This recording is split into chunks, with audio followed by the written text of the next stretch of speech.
Okay, what's going on, everybody? I thought I would do a little moto vlog separate from everything else that I've done on this trip.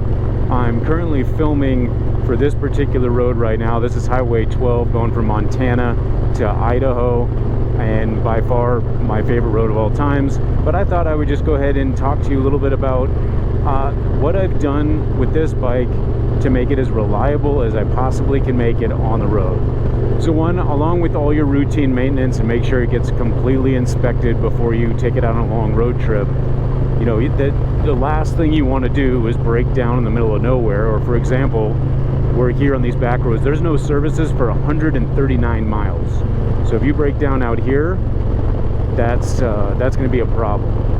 But after talking with several mechanics and one that's been a Harley certified technician for 25 years, I wanted to pick his brain a little bit about, you know, the weak link when it comes to the M8 and Harley-Davidson, and how I can try to stay ahead of that while I'm out on the road so I don't get into like a catastrophic breakdown.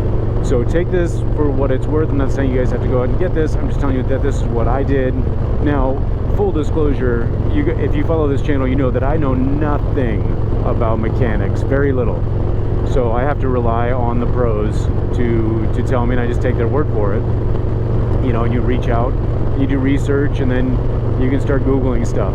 But it is amazing that online, as soon as you post an opinion from even people that are very, very qualified, they've been doing this for years. You know, they were even like flown all over to get even higher education on these engines. You know, everybody comes out of the woodwork and makes comments. So I'm going to tell you right now that what I'm about to say is not saying that it's going to happen to you. I'm just saying that there's a possibility that it could happen to you. And for me, I don't want it to happen to me when I'm out on the roadway. And I have warranties and all that stuff. It doesn't matter. And with that, I'm talking about the Harley-Davidson Compensator on the M8 engine. It's just notorious to fail. Now, before you start writing in the comments that, oh, I've been riding my Harley for 150,000 miles, I've never had a single issue, yeah, that could happen. But when you start doing any kind of upgrades, for example, this bike, I have a stage 2 on it with a torque cam. As soon as you start doing those types of upgrades, it changes the ball game altogether. Or if you're loaded down a lot, or if you do clutch dumps, there's all these different factors. So I understand that it's not going to happen to everybody, but I'm just trying to stay ahead of the curve. Hopefully that makes sense and you guys are following along. So doing some research, I reached out and spoke with Darkhorse Crankworks, and they make a compensator replacement. It's a kind of like a hybrid sprocket that's serviceable. So you're not replacing your compensator altogether. It's kind of hybrid, but it is very solid. It is not going to break apart on you, because the regular compensator, when that thing breaks, that can tear apart the entire casing, and once you get in there, I mean, your trip is done. But this thing is very well maintained and very well built. And for people that are going to say, well, yeah, those things are terrible, it's going to, you know, shred up something in your bike, I'm currently 5,100 miles into this trip, and I've been riding this bike extremely hard, and I've had no problems.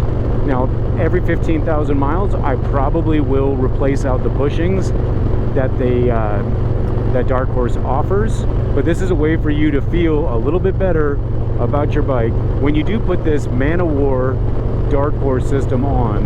And I'll put the link in the description down below. One thing you're going to notice right out of the gate is that you feel like more torque is going to the bike. It just feels more torquey. It doesn't have the ramp system like the old Compensator does, but those bushings, I mean, it's not, the vibration, it's not like you're feeling it straight from the bike, so it's got to be doing something right. And these were designed by engineers that are way smarter than I am, so I'm pretty sure they did their homework, and I've heard nothing but good things.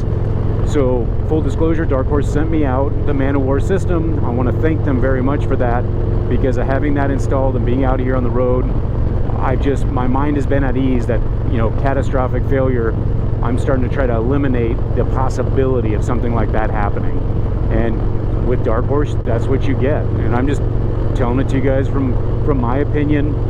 I know everybody's gonna have a comment down below because you're very smart mechanic, and you've been riding for 500 years. The bottom line is things change, okay? Some people get lucky, some people don't. You're gonna be able to speak to a lot of people that have had compensator failures, and they will tell you firsthand what happened to them when they were on the road.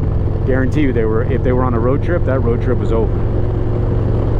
But the Darkhorse team, very, very professional. You guys should definitely check them out.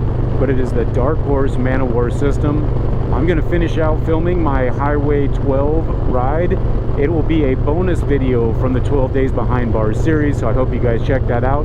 I will actually throw a link to that series right here, so you guys can start watching it, where I put out a video every single day while I was out on the road and tried to make it as entertaining as possible.